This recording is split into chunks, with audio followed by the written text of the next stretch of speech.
Բարև ձեզ սիրելի հայրենակիցներ, այսօր ես իմ թեմատիկ զրույցը ներկայացնում եմ տնից, սա իհարկե չի նշանակում, որ խախտված է 168.am-ում մեր ամեն երկուշաբթի օրվա թեմատիկ զրույցների ավանդույթը, պարզապես թեմաների հրատապությունից ելնելով ես երբեմն նաև հանդես եմ գալի ուղիղ եթերում թեմատիկ զրույցներով այս ձևաչափում, սա նաև հնարավորություն է տալիս, որպեսզի ցանկացած լրատվամիջոց ազատորեն հեռարձակի այս ուղիղ եթերը իրենց սոցիալական հաշիվներում, իրենց YouTube-յան էջերում, նաև ցանկացած քաղաքացի, ով սա հիմա այս պահին դիտում է, իդեպ ասեմ, որ 168.am լրատվական կայքի մեր գործընկերները ավանդույթի համաձայն աշխատում են մեզ հետ այս պահին ուղիղ եթերում եւ այս եթերը ուղիղ եթերով հեռարձակվում է նաեւ 168.am լրատվական կայքի YouTube-յան ալիքում։ Տեսանյութը բաց է եւ հասանելի ցանկացած լրատվամիջոցի համար եւ ցանկացած լրատվամիջոց կարող է այն վերահեռարձակել ինչպես այս պահին, այնպես էլ դրանից հետո։ Ես ուրախ կլինեմ, եթե վերահեռարձակումներ լինեն եւ ապահովեն հնարավոր ավելի շատ տարածում եւ մասսայականացում։ Այսօրվա ուղիղ եթերի թեման վերաբերում է վարչապետին անվստահություն հայտնելու գործընթացին։ Գիտեք, որ այս թեմայով վերջին շրջանում քննարկումները բավականին շատ են եւ նաեւ ակտիվացել են քննարկումները։ Կա նաեւ նախաձեռնություն հասարակական գործիչ Նարեկ Մալյանի կողմից Արթուն ենք շարժում է ձևավորել, որը նույնպես պաշտպանում է այս գաղափարը։ Իդեպ ասեմ, որ այս գաղափարի նկատմամբ որևէ մեկը հեղինակային իրավունքներ չունի, չնայած ես մի քիչ ավելի շատ եմ ոնց որ թե խոսում դրա մասին եւ ոնց որ թե վաղուց 2022 թվականի օգոստոսից, բայց սա նորամուծական գաղափար չի, այս գաղափարի հեղինակը որևէ մեկը չի կարող հավակնել, որևէ մեկը լինել, որովհետեւ սա ընդամենը սահմանադրական կարգավորման մասին է խոսքը, վարչապետին անվստահություն հայտնելու գործընթացի սահմանադրական կարգավորումը։ Մենք պարզապես հիմա կփորձենք քննարկել, թե ինչ իրավական մեխանիզմներ կան դրա համար, ինչով է դա արդիական, ինչ հնարավորություններ կան դա իրագործելու, այսինքն թե քաղաքական, թե իրավական ասպեկտները, ինչ կարող ենք մենք ունենալ ակնկալել տեսականորեն այս գործընթացի արդյունքում, ինչ վտանգներ է այն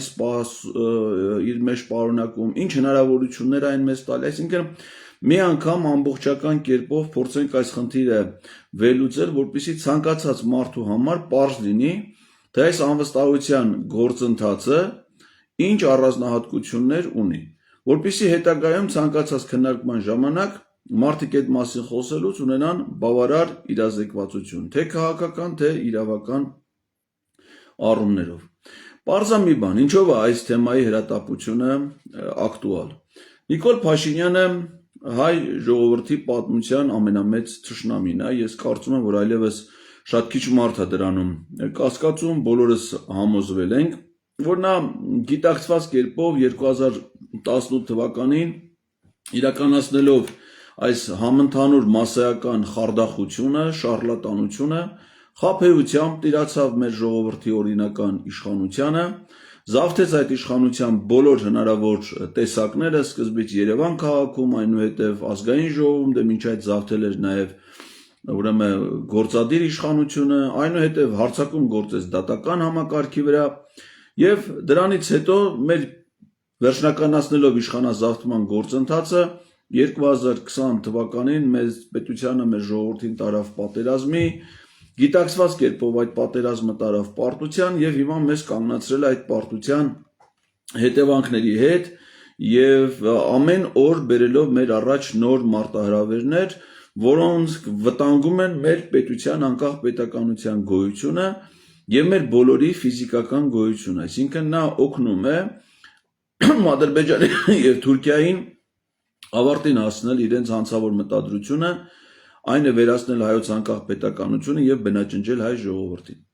Հիմա այս արհավիրքին դիմակայելու համար ընդամենը մի բան է անհրաժեշտ, որպեսզի Նիկոլ Փաշինյանը այլևս չլինի Հայաստանի վարչապետ։ Հիմա բերեք տեսականորեն քննարկենք, թե ինչ է հնարավոր անել նրան վարչապետի պաշտոնից հեռացնելու, նրան վարչապետի պաշտոնում չունենալու, չտեսնելու համար եւ փորձենք գնահատել, թե դրանցից որն է ամենահնարավոր, ամենահավանական տարբերակը, իրականացնելով նաեւ փոքր պատմական էքսկուրս այդ հարաբերություններին։ Նիկոլ Փաշինյանը, եթե մնաց Հայաստանի վարչապետ, նա շարունակելու է կատարել Իլհամ Ալիևի եւ Ռեջեփ Թայիփ Էրդողանի պահանջները եւ հանգեցնելու է մեր պետության վերջնական կործանման։ Իսկ ինչ կարող է լինել, եթե նա չլինի Հայաստանի վարչապետ, որ դեպքերում է դա հնարավոր։ Տեսականորեն դրա համար գոյություն ունի 4 տարբերակ։ Առաջինը նրա մահն է, երկրորդը ձերբակալությունը եւ քրեական վարույթի նախաձեռնումը, երրորդը նրա հրաժարականը վարչապետի պաշտոնից եւ չորրորդը անվստահություն հայտնելու գործընթացը։ Հիմա փորձենք առանձին այս 4 բաղադրիչները դիտարկել։ Մահը։ Նիկոլ Փաշինյանի, ինչպես նաեւ ցանկացած այլ մարդու մահը որևէ մեկից կախված չէ։ Աստված է մարդուն կյանք տալիս եւ Աստված է որոշում, թե երբ պետք է նրա կյանքին, երկնային կյանքին հրաժեշտ տա։ Հետևաբար դա որևէ մեկից, որևէ անհատի գործողություններից կախված չէ։ Եթե ապավինենք բնությանը, ապա դա այս պահին ես կարծում եմ շատ քիչ հավանական տարբերակ է, որովհետև նա երիտասարդ է, դեռևս 49 տարեկան, դեռ հունիսին նոր պետք է լրանա նրա 50 ամյակը, ֆիզիկական նրա առողջական վիճակը չի հուշում, որ նա առաջիկայում առողջական հանգամանքների բերումով կարող է մահանալ։ Հետևաբար այս տարբերակը կարծում եմ քիչ հավանական է դիտարկել։ Ինչ վերաբերում է հնարավոր ներազդեցության իմաստով, դա էլ է կարծում եմ քիչ հավանական, որովհետև որպես վարչապետ նա հանդիսանում է պետական պահպանության օբյեկտ, նրա անվտանգության վրա անվտանգությունն ապահովում են հարյուրավոր հատուկ ծառայությունների աշխատակիցներ, զենքով, տեխնիկական միջոցներով, զրահապատ մեքենաներ, վերահսկվում է նրա կեցության վայրը, աշխատավայրը, պլյուս մի քանի հազար ոստիկաններ, նրա հանդիպումները, շրջագայություն, այսինքն ներազդեցության իմաստով շատ քիչ սուբյեկտներ կան, որոնք կարող է այդ գործում դերակատարություն են, ասենք օրինակ նրա կինը կամ չգիտեմ այլ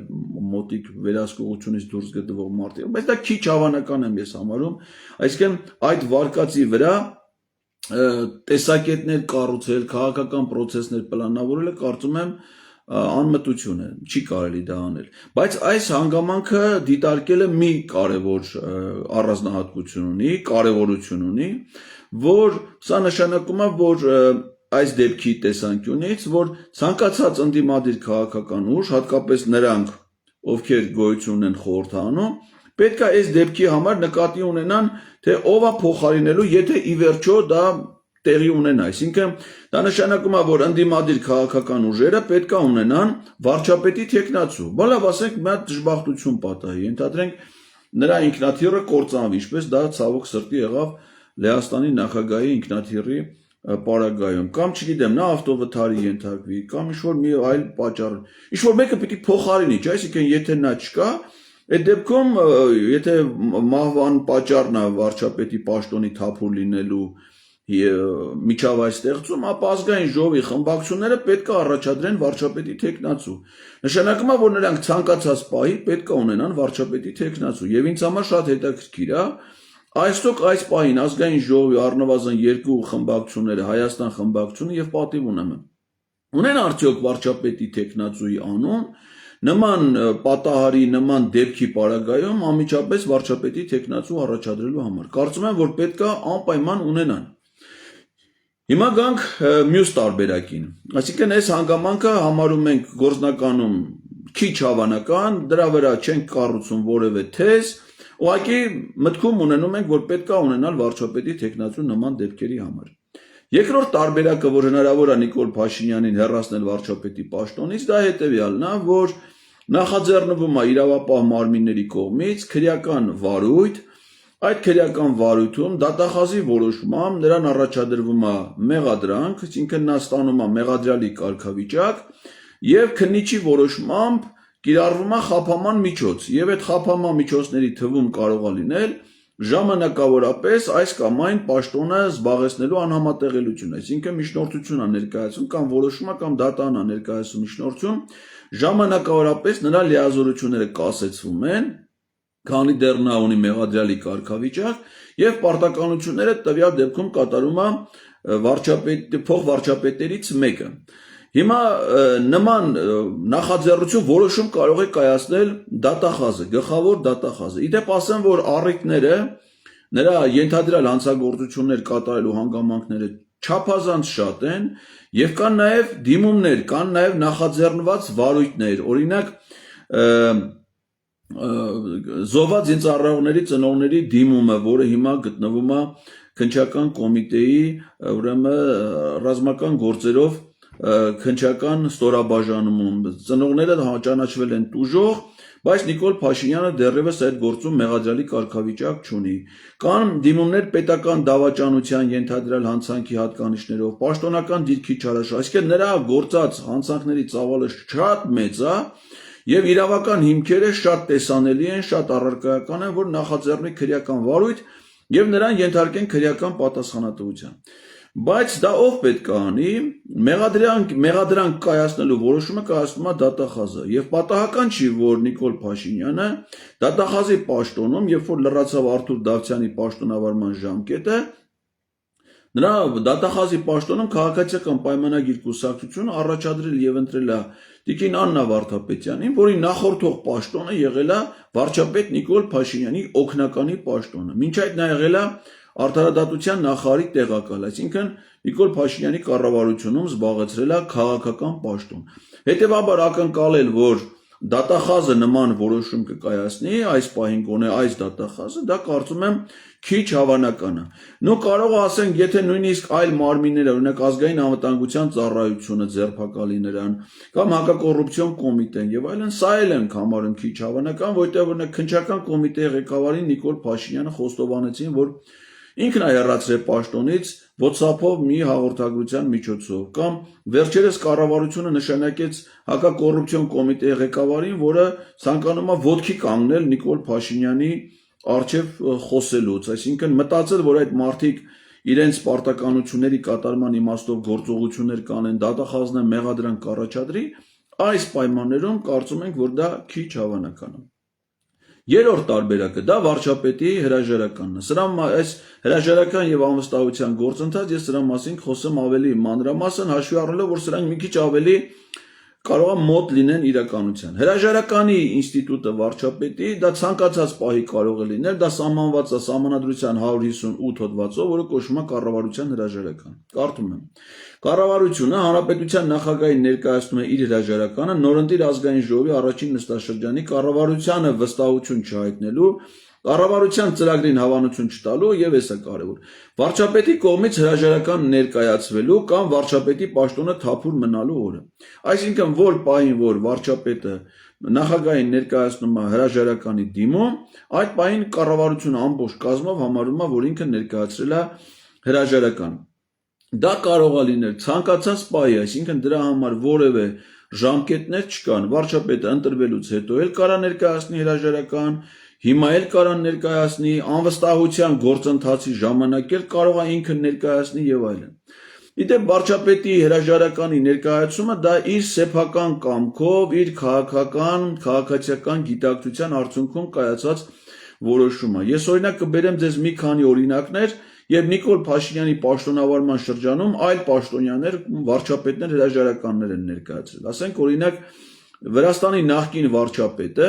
հրաժարականը ներկայացրել այն ժամանակ, երբ որ իրենց կուսակցությունը անհաջողություն ունեցավ տեղական ինքնակառավարման մարմինների ընտրություններում։ Այսինքն գնացին ընտրության եւ չնայած ոչ բոլոր համայնքներում էին պարտվել, բայց քանի որ մի շարք համայնքներում ժողովուրդը իրենց կուսակցությանը քվե չէր տվել, վարչապետը հրաժարական ներկայացրեց, ասում է, եթե մարդիկ մեզ չեն վստահում, ի՞նչ տարբերություն։ Որ ընտրություն, համայնքային ընտրություններում չեն վստահում, թե համապետական ընտրություններում, վարչապետը հրաժարական ներկայացրել։ Այստեղ նման դեպքերում վարչապետը օրինակ նախորդ տարի 21 թվականին խոշոր քաղաքներում Գյումրիում, Վանաձորում, Կապանում, Գորիսում եւ այլն պարտություն են կրել իրենց, ունենալով տեխնացուները լինելով մարզպետները եւ այլն, պատգամավորներ ազգային ժողովի, Ալավերդիում, Կապանում եւ պարտվել են ընտրություններին ու փոխարենը ինքը մտածի հրաժարական տալու մասին, անում է ճիշտ հակառակը։ Իրանց ընտրություններում հաղթած ուժերի ղեկավարներին, ընտրված քաղաքապետերին ձերբակալում են, դրանց դեմ քրեական գործեր են հարուցում, իսկ ինքը այդ դեպքերում հրաժարական չի տալի։ Իր պաշտոնավարման շրջանում հրաժարականը տվել Ֆինլանդիայի վարչապետը, պատճառ եղել է այն, որ աշխատանքային նախաճաշերից մեկի ժամանակ, որին ներկա եղել նաև նրա կինը, այդ նախաճաշի գումարը, որը կազմել է մի քանի 100 եվրո, երևի ավելի դժվար է լիներ, վճարել է ոչ թե իր անձնական միջոցներից, այլ պետական բյուջեի միջոցներից։ Դա պատճառ է եղել վարչապետի հրաժարականի համար։ Կամ Ավստրիայի վարչապետը հրաժարական էր ներկայացրել, որովհետև մամուլում ինչ որ մի թերթ կամ կայք հոդված էր հրապարակել իր հետ փոխկապակցված անձանց կոռուպցիոն գործարքում ներգրավվածության վերաբերյալ, ոչ քրեական վարույթ կար, ոչ մեղավոր էր ճանաչվելու, ուղղակի ասելով, որ եթե հանրության մի փոքր հատվածի մոտ էլ կա անվստահություն իր գործունեության նկատմամբ, այդ անվստահությունը կտարածվի իր ամբողջ գործունեության վրա, հետևաբար այդ պայմաններում ինքը չի ցանկանում աշխատել, հրաժարական է ներկայացրել։ Լեհաստանի Սեյմի նախագահ Մարշալեկ օրինակ հրաժարական ներկայացրեց այն բանի պատճառով, որ իր կինը իր հետ միաժամանակ իր ծառայողական օդանավով Վարշավայից թռել էին Ժեշով իրենց հայրենի քաղաք։ Այսինքն սա պատճառ էր հանդիսացել իր հրաժարականը։ Պատկերացնում եք, այս իրադարձությունները եթե տրանսֆորմացնենք Նիկոլ Փաշինյանի նրա ընտանիքի գործունեության վրա, նա 18 թվականից պիտի հրաժարական տված էր, երբ որ պարզվեց, որ խոստովանեցին, որ Աննա Հակոբյանը վարչապետի կինը ճամփորդել է Փարիզ եւ այնտեղ գնումներ է իրականացրել Փարիզի խանութներում եւ նրան ուղեկցել է Ֆրանսիայում Հայաստանի դեսպանը, ով որ հերիք չի իր պաշտոնական պարտականությունները թողած վարչապետի կնոջ ուղեկցել է շոփինգի ժամանակ, հետո գնումներ է կատարել վարչապետի երեխաների համար։ Այսինքն այդ դեպքը օրինակ բավարար էր, որ 18 թվին եւ ինքը եւ դեսպանը պաշտոնանկարվեին, բայց դեսպանը մինչեւ հիմա պաշտոնավարում է, նշանակվել է հիմա Շվեյցարիայում Հայաստանի դեսպան, իսկ ինքը մտքով չի անցնում։ Այսինքն սեփական նախաձեռնությամբ մտածել, որ ինքը կորուստներ է բերել մեր երկրին, վնասներ է պատճառել միլիարդավոր դոլարների, իր գործունեության հետևանքով հազարավոր մարդիկ են մահացել, երիտասարդ մարդիկ, պետությունը կորցրել է իր տարածքների մի զգալի մասի նկատմամբ վերահսկողություն, պետությունը հայտնվել է ծանր տնտեսական վիճակում, կուտակել է հսկայածավալ պետական պարտք եւ այլն, ձախողել է քաղաքականությունը բոլոր ոլորտներում եւ պետք է հրաժարական տա։ Այդ գիտակցումը նա չունի, այսինքն հետևաբար ինքը իր սեփական կամքով չի կարող այդ որոշումը կայացնել։ Իդեպ ասեմ, երբ որ իրեն ասում են հրաժարական ներկայացրու, ինքը բերում է օրինակներ իր կեղծ հրաժարականների վերաբերյալ, մասնավորապես 18 թվի եւ 21 թվի, երբ որ ինքը հրաժարական ներկայացրեց ու չընտրվեց, որպեսզի լինի արտահերթ ընտրություն, այսինքն արհեստական ճգնաժամ ստեղծելը նա համարում է, որ ինքը հրաժարական է տվել, բայց այդ այսպես կոչված հրաժարականներից հետո ինքը շարունակեց մնալ վարչապետի պաշտոնում, ոչ մի վարքյան չի եղել, որ Նիկոլ Փաշինյանը հրաժարական տա եւ շարունակի մնալ իր պաշտոնում։ Իդեպ ասեմ, որ ինքը աշխարհում կամ Հայաստանում միակ պաշտոնյան է, որը հրաժարականից հետո շարունակել է պաշտոնավարել։ Մնացած բոլոր վարչապետները, բոլոր նախագահները, բոլոր նախարարները, ովքեր հրաժարական են տվել, նրանց լիազորությունները հրաժարականի պահից դադարել է։ Իսկ ինքը անընդհատ կերպով շարունակել է կատարել վարչապետի պարտականությունը։ Այսինքն դրանք կեղծ իմիտացիոն հրաժարականներ էին, որոնք նպատակը իշխանազավթումն էր, իշխանության ամրապնդումը։ Հիմա Նիկոլ Փաշինյանի հրաժարականի պահանջները հասարակության մեջ ձևավորվել է 2020 թվականի նոյեմբերի 9-ի լույս 10-ի գիշերվանից սկսած, երբ որ մարդիկ ինքնաբուխ հավաքվեցին կառավարության շենքի մոտ, ներխուժեցին կառավարության շենք, մի մասը գնաց ազգային ժողով, կառավարական ամառանոցներ, ինքը այդ ժամանակ այնտեղ չէր, ոչ աշխատավայրում, ոչ ամառանոցում, փախել էր, անհայտ էր նրա գտնվելու վայրը երկար ժամանակ, անհայտ էր նրա ընտանիքի անդամների գտնվելու վայրը, հետո պարզվեց, որ ինքը պաշտպանության նախարարությունում է, ասում էին իբր բունկերում, բայց հետո պարզվեց Դավիթ Տոնոյանի աշխատասենյակում, բայց դրա մասին չէր ասում, վախեցած, ճղճղում էր, ծղծղում, բայց հրաժարական անգամ չէր ներկայացնում, չնայած մարդիկ իրանից դա էին ակնկալում, դա էին պահանջում այդ ձախողման, այդ պատերազմի, դրա հետևանքների կապիտուլյացիայի համար։ Եվ այդ ժամանակներից սկիզբ առավ նրա հրաժարականը պահանջող մի հատ հասարակական քաղաքական շարժում, որը այն ժամանակ ստացավ հայրենիքի փրկության շարժում անվանումը։ Այդ հայրենիքի փրկության շարժմանը ղեկավար մարմին էր ձևավորվել 17 քաղաքական կուսակցություններից, քաղաքական ուժերից, նրանց առաջնորդների, ակտիվ գործիչների մասնակցությամբ, որոնց թվում էր նաև խորհրդարանում ուրեմն ներկայացված Բարգավաճ Հայաստան կուսակցությունը։ Եվ այդ շարժումը կազմակերպել էր հանրահավաքներ, անդադար փողոցային գործողություններ, նույնիսկ վրանային ճամբար էր դրվել Երևանի Բաղրամյան պողոտայում ազգային ժողովի շենքի դիմաց, Վազգեն Մանուկյան, Հայաստանի նախկին վարչապետ, նախկին պաշտպանության նախարար, ներկայացվեց որպես ապագա վարչապետի թեկնածու հնարավոր փոփոխության դեպքում, չնայած անվստահության գործընթաց այդ ժամանակ պաշտոնապես չի մեկնարկել եւ նույնիսկ այդ ժամանակ անվստահության գործընթաց չի իրականացվել։ Օդի մեջ հայտարարվել է, որ Վազգեն Մանուկյանը նախընտրելի վարչապետի թեկնածու է։ Ու այդ ժամանակ նաև վարչապետի հրաժարականն են պահանջել մի շարք ինստիտուցիոնալ մարմիններ, կարևորագույն հաստատություններ, հատկապես ուզում եմ առանձնացնել զինված ուժերի գլխավոր շտաբի ղեկավարությունը, մոտ 40 գեներալներ եւ սպաներ, ընդ որում կենտրոնական ապարատի զինված ուժերի առանցքային ստորաբաժանումների ղեկավարներ, ԳՇ պետը, դրա տեղակալները, բանակային զորամիավորումների հրամանատարներ, հայ-առաքելական սուրբ եկեղեցին, Հայաստանի գիտությունների ազգային ակադեմիան, Երևանի պետական համալսարանը իր գիտական խորհրդով, այլ բուհեր, դասախոսներ, բազմաթիվ կուսակցություններ, հասարակական կազմակերպություններ եւ այլն, համայնքների ղեկավարներ, հատկապես Սյունիքի մարզում գրեթե բոլոր համայնքների ղեկավարները պահանջում էին վարչապետի հրաժարական։ Բայց նա այդպիսի հրաժարական այդպես էլ չներկայացրեց եւ ցավոք սրտի այդ հրաժարականի պահանջողները հետ կանգնեցին ըստ էության իրենց դիրքորոշումից եւ վարչապետին անվստահություն հայտնելու գործընթաց նախաձեռնելու փոխարեն, որ կարելի էր անել ազգային ժողովում, հակառակը այդ հայրենիքի փրկության շարժման անդամ հանդիսացող նաեւ կուսակցություններից մեկի ղեկավարը Գագիկ Ծառուկյանը, ի թիվս նաեւ Էդմոն Մարուկյանի եւ հանրապետության նախագահ Արմեն Սարգսյանի համագործակցության գնացին Նիկոլ Փաշինյանի հետ, տապալելով օրինական ընտրված իշխանությունը եւ գնալով ընտրությունների, դրանով ուրեմն մարելով այդ շարժումը եւ չնախաձեռնելով նրան վարչապետին իշխանությունից հեռացնելու գործընթաց։ Դա մնաց վարչապետի պաշտոնակատար եւ զավթեց 21 թվին իշխանությունը։ Դրանից հետո վարչապետին անվստահության հայտնելու գործընթաց սկսեց հայրենիք կուսակցության նախագահ ԱԱԾ նախկին տնօրեն Արթուր Վանեցյանը, հայտարարելով, որ ինքը կմնա փողոցում այնքան ժամանակ, քանի դեռ Նիկոլ Փաշինյանը չի հեռացել։ Նիկոլ Փաշինյանը չհեռացավ, բայց Արթուր Վանեցյանը հեռացավ այդ պայքարից, որևէ հաջողություն չունենալով։ Իհարկե մինչ այդ կազմակերպում էին հանրահավաքներ։ Հետո սկսեց դիմադրություն շարժումը, որին միացավ նաև Արթուր Վանեցյանը եւ շատ այլ ուժեր, շարժումներ։ Դիմադրություն շարժումը, որը ղեկավարում էր, համակարգում էր ավելի շուտ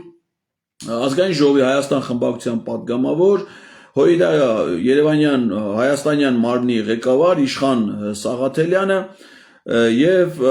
այդ շարժումը նորից մեծ հանրահավաքներ, անընդհատ հավաքներ, երթեր Երևանի փողոցներում պարբերաբար,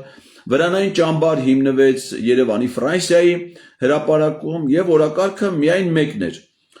հեռացնել Նիկոլ Փաշինյանին հրաժարականի միջոցով։ Սա նույնպես որևէ արդյունք չտվեց, այսինքն Նիկոլ Փաշինյանը անգամ այդ դեպքում, չնայած հանրահավաքները երբեմն շատ մարդաշատ էին, բայց որևէ բան տեղի չունեցավ։ 2022 թվականի օգոստոսին ես որպես քաղաքացի ցուցաբերեցի մի նախաձեռնություն, որը պայմանականորեն անվանել էի անկախության շարժում։ Դրա հիմքը օգոստոսի 23-ն էր, երբ որ իմ խնդրանքով տեղ ունեցավ երկու կարևոր իրադարձություն։ Գերագույն խորհրդի ուրեմն օգոստոսի 23 դա մեր անկախության հռչակագրի ընդունման օրն է, որ ընդունել է առաջի գումարման Գերագույն խորհուրդը։ Հրավիրվել էր Գերագույն խորհրդի խորհրդանշական նիստ, այդ падգամավորների մասնակցությամբ եւ հանրահավաք հանրապետության հրապարակում։ Այդ հանրահավաքը նպատակ ուներ այս ճանապարհով գնալ, այսինքն անվստահության հրաժարականի պահանջ, որը ես մտածում էի, որ կարող է լինել Նիկոլ Փաշինյանի ու իմ հանդիպման արդյունքում, այդ հանդիպումը չկայացավ, Նիկոլ Փաշինյանն այդ օրը Երևանում չէր, գնացել էր Գեղարքունիքի մարզ եւ նույնիսկ գիշերը չվերադարձավ Երևան, մնալով Սևանի կառավարական ամառանոցում։ Գլխավոր դատախազից այն ժամանակ Արթուր Դավթյանից էինք մենք պահանջում իրավական գործընթաց, որը չնախաձեռնվեց, եւ դրանից հետո ես կոչ արեցի падգամավորներին, քանի որ դա արդեն իմ իրավասություններից դուրս էր, նախաձեռնել վարչապետին անվստահություն հայտնելու գործընթաց։ Մինչ այդ չէին կարող անել,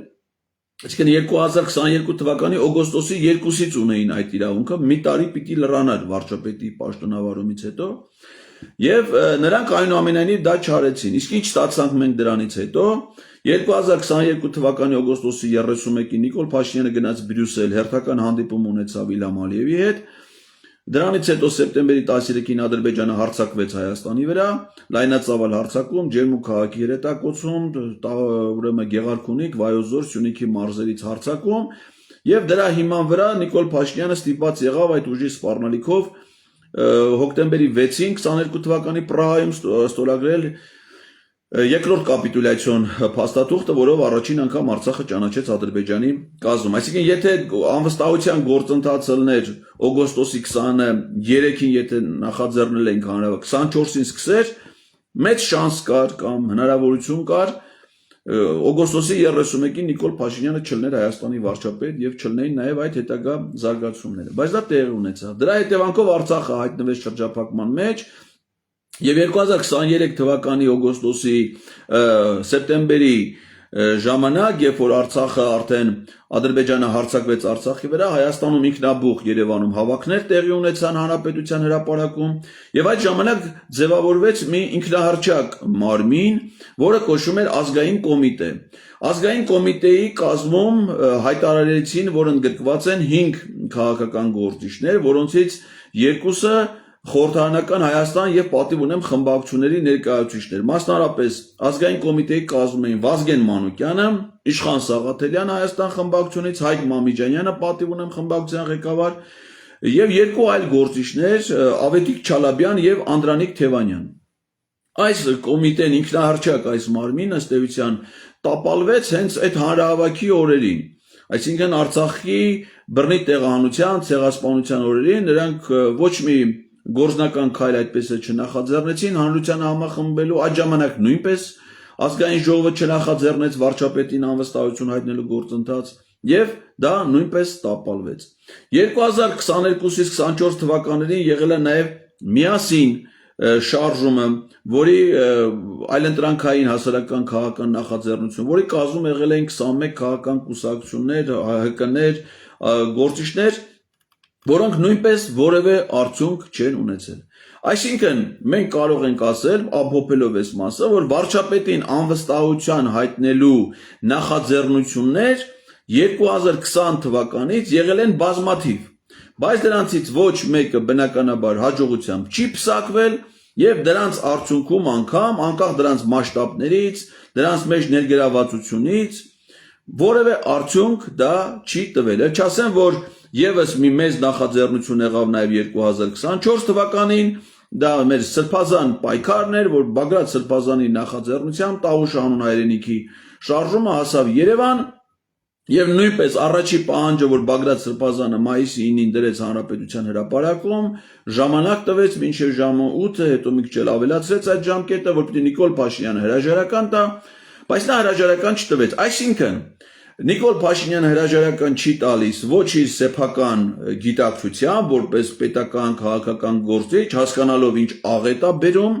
մեր պետության ժողովրդի գլխին, չունի այդ գիտակցությունը, եւ նա հրաժարական չի տալիս անգամ երբ որ բոլորը պահանջում են դա։ Հակառակը հետո ժամանակ անցնում ինքն է սկսում հեռացնել են մարդկանց, պայքարել են մարդկանց դեմ, ով իր հրաժարականը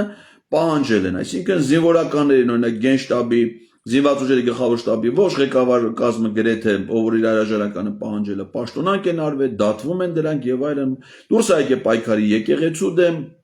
եւ այսպես շարունակ։ Հիմա ստացվում է, որ մեր այս 4 հիմնական տարբերակներից մեզ մնացել է միակ հնարավոր տարբերակը նրան պաշտոնից հեռացնելու, դա անվստահություն հայտնելու գործընթացն է։ Հիմա դրա մասին վարչապետին անվստահություն հայտնելու իրավական կարգավորումը ամրագրված է Սահմանադրության 115 հոդվածում։ Այն ասում է հետևյալը. Վարչապետին անվստահություն հայտնելու մասին ազգային ժողովի որոշման նախագիծ կարող է ներկայացվել падգամավորների ընդհանուր թվի առնվազն 1/3-ը միայն այն դեպքում, եթե որոշման նախագծով միաժամանակ առաջարկվում է նոր վարչապետի թեկնածու։ Երկրորդ կետը վարչապետին անվստահություն հայտնելու մասին ազգային ժողովի որոշման նախագիծը քվեարկության է դրվում այն ներկայացվելուց ոչ շուտ, քան 48 եւ ոչ ուշ, քան 72 ժամ հետո։ Որոշումն ընդունվում է падգամավորների ընդհանուր թվի ձայների մեծամասնությամբ անվանական քվեարկությամբ։ Որոշման ընդունման դեպքում համարում է, որ վարչապետը հրաժարական է ներկայացրել, այդ դեպքում ուրեմն վարչապետին կարելի է անվստահություն հայտնել նրա նշանակումից ոչ շուտ, քան 1 տարի հետո։ Այսինքն 2022 թվականի օգոստոսի 2-ին Նիկոլ Փաշինյանը դարձել է վարչապետ, 2021 թվականի օգոստոսի 2-ին։ 2022 թվականի օգոստոսի 2-ից նրան կարելի է հրաժարական ներկայացնել։ Եվ ասում է, որ եթե ազգային ժողովի որոշման նախագիծը չի ընդունվում, ապա նման նախագիծ կարող է ներկայացվել ոչ շուտ, քան 6 ամիս հետո։ Այսինքն 6 ամիսը մեկ կարելի է վարչապետին անվստահություն հայտնելու նախաձեռնություն ցուցաբերել։ Եվ սա այն դեպքում, եթե դրվում է քվեարկության եւ չի ընդունվում որոշում։ Հիմա անվստահություն հայտնելու սահմանադրական ինստիտուտի այս դրա իմաստը որն է, որովհետեւ շատերն ասում են պարլամենտում ԿՊ-ն մեծամասնություն է, նրանք երբեք վարչապետին անվստահություն չեն հայտնի եւ այլն։ Դրանք անմիտ մեկնաբանություններ են, որովհետեւ այս ինստիտուտի գաղափարը հետեւյալն է. մեր երկիրը խորհրդարանական երկիր է, վարչապետը եւ կառավարությունը նրանք հաշվետու են ազգային ժողովին։ Վարչապետը համարվում է այն պաշտոնյան, որը ղեկավարում է կառավարության գործունեությունը, կառավարությունը համարվում է այն մարմինը, որ իրականացնում է պետության ներքին եւ արտաքին քաղաքականությունը, եւ դա պիտի իրականացնի միայն իր գործունեության ծրագրի հիման վրա։ Իսկ իրականացնում է դա կառավարության ծրագրին համապատասխան թե ոչ, որը հաստատում է ազգային ժողովը։ Պետք է վերահսկի ազգային ժողովը։ Հետևաբար ազգային ժողովի պարտականությունն է վերահսկել կառավարության գործունեությունը, եւ եթե արձանագրվում են այդ ծրագրից, գործունեության ծրագրից շեղումներ, այս ինստիտուտը անվստահության դրա համար է։ Եվ ինչի ասում մի տարի հետո, որովհետեւ մի տարի պիտի կառավարությունը աշխատի, որպեսզի ազգային ժողովը հասկանա ծրագրին համապատասխան է գործում թե չէ։ Օրինակ հիմա հենց այս պահին ազգային ժողովում, հանձնաժողովներում քննարկվում է 2024 թվականի բյուջեի կատարման հաշվետվությունը։ Սա առիթ է, եթե ազգային ժողովը տեսնում է, որ կառավարությունը բյուջեն չի կատարել, թերություններ ա ունեցել իր ծրագրի կատարման իմաստով, կարա նախաձեռնի վարչապետին անվստահություն հայտնելու գործընթաց։ Խոսքը վերաբերում է ազգային ժողովին։ Իսկ ազգային ժողովը դա ոչ թե խմբակցություններն են, այլ կազմված է 101-ից ավել падգամ, մեր հիմիկվա ազգային ժողովը 107 падգամավորից։ Իսկ ամեն падգամավոր գործում է ինքնուրույն, ես դրա մասին կասեմ։ Այսինքն 2004 թվականից 22 թվականից ներողություն, ազգային ժողովը ոչ միայն կարող է, այլ պարտավոր է վարչապետին եւ կառավարության անվստահություն հայտնել, որտեղ իրենք տեսել են, արձանագրել են, որ կառավարությունը շեղում է իր ծրագրից։ Նայեք, Սահմանադրության հոդված 94-ը ներկայացուցչական մանդատ։ Պատգամավորը, իսկ ամեն մի պատգամավոր առանձին վերցրած ներկայացնում է ամբողջ ժողովրդին, կաշկանդված չէ հրամայական մանդատով, առաջնորդվում է իր խղճով ու համոզմունքներով։ Սա յուրաքանչյուր պատգամավորյա վերաբերում, անկախ դրանից, թե պատգամավորը որ խմբակցության կազմում է ընդգրկված։ Պատգամավորը որոշումներ է կայացնում ինքնուրույն, նրա որոշումները կարան տարբերվեն խմբակցության դիրքորոշումից, մյուս պատգամավորների դիրքորոշումից, եւ ամեն մեկը պիտի հաշիվ տա։ Պատգամավորը նաեւ հանրային ծառայող է, պետական, քաղաքական պաշտոն զբաղեցնող ըստ հանրային ծառայության մասին օրենքի։ Հետևաբար նա ունի ոչ միայն պաշտոնական լիազորություններ, իսկ պարտականություններ։ Պարտականությունների մեջ է մտնում վերահսկել կառավարության գործունեությունը եւ անհամապատասխանություններ ունենալու դեպքում կատարել դրանից բխող քայլեր, այսինքն կառավարությանը տվյալ պահին անվստահություն հայտնելը դա մեր յուրաքանչյուր պատգամավորի, բոլոր 107 պատգամավորների պարտականությունն է։ Չնայած համանդրության մեջ գրած չէ, որ իրենք պարտավոր են անվստահություն հայտնել, բայց ասում է, որ իրենք վերահսկելու պարտականություն ունեն եւ իրավունք ունեն անվստահություն հայտնել։ Այսինքն ստացվում է, եթե ազգային ժողովը հետևում է կառավարության գործունեությանը, տեսնում է, որ նրանք իրենց պարտականությունները չեն կատարում եւ անվստահություն չի հայտնում, նշանակում է, որ ազգային ժողովը վստահություն է հայտնում կառավարության գործունեությանը։ Դրա համար այս պահին, ինչքան էլ մեր падգամավորների համար հաճելի է դա լսելը կամ տհաճ, մենք ունենք իրավական իմաստով արձանագրում։ Նիկոլ Փաշինյանը այս պահին վայելում է ազգային ժողովի բոլոր 107 падգամավորների վստահությունը, որովհետև անվստահություն հայերեն բառի եզրույթի հակառակ հականիշը, այսինքն հականիշը, դա վստահությունն է։ Հիմա օրինակ այսօր մենք նայում ենք ազգային ժողովում հարց ու պատասխանի ժամանակ ոնց են ընդդիմադիր падգամավորները հարցեր տալի Փաշինյանին, երբեմն սուր հարցեր, այո, դա մենք լսում ենք, բայց դա քննադատական խոսք է վստահության մթնոլորտում, որովհետև եթե նրանք ի վերջո կարծում են իրանց հարցադրումների էության, որ վարչապետը անում է հակառակ բաներ, քան նշած է կառավարության ծրագրում, նշանակում է հենց այսօրվա հարց ու պատասխանը պետք է լինի առիթ, որպեսզի ազգային ժողովի հենց այն падգամավորները, ովքեր հարց էին տալի Նիկոլ Փաշինյանին, սկսեն նրան անվստահություն հայտնելու գործընթաց։ Ցավոք սրտի դա չեն արել։ Չեն արել 2022 թվականի օգոստոսի 2-ին, ինչից հետո տեղի ունեցած իրադարձությունը, ասեցի, դա հոկտեմբերի 6-ի կապիտուլյացիան էր, կարող էին անել 2023 թվականի փետրվարին, չեն արել, այդ ժամանակ արդեն Արցախը գտնվում էր շրջափակման մեջ, այսինքն Արցախի շրջափակման օրերին ազգային ժողովը չի նախաձեռնել կառավարության անվստահություն հայտնելու գործընթաց։ Հաջորդ հնարավորությունը, եթե սկսեին ու չստացվեր, կլներ 2023 թվականի օգոստոսին, այդ ժամանակ արդեն Ադրբեջանը դրան չարեցին, Ադրբեջանը հարձակվեց Արցախի վրա եւ տեղի ունեցավ Արցախի ամբողջական հայաթափումը եւ ցեղասպանությունը։ Դրան հաջորդեց Գրանադայի հայտարարությունը հոկտեմբերի 5-ի։ Հետո կարային անեն 2024 թվականի փետրվարին, չարեցին, դրան հաջորդեց Տաուշից տարածքների հանձնումը Ադրբեջանին։ Հիմա ինչ էին ասում մեր այս ընդդիմադիր падգամավորները։ Մենք հիմա ամեն ինչ այսօր մանրամասը կներկայացնեմ, որ որևէ մեկի մոտ հարցեր չառաջանա, այսինքն այս չի, որ հարցեր իրանք հարցեր դնում են, մենք դրանց պատասխաններից խուսափում ենք։ Իրանք ասում են, որ ընդդիմության ձայները նույնիսկ հիմա չի բավարարի, քանի որ իշխան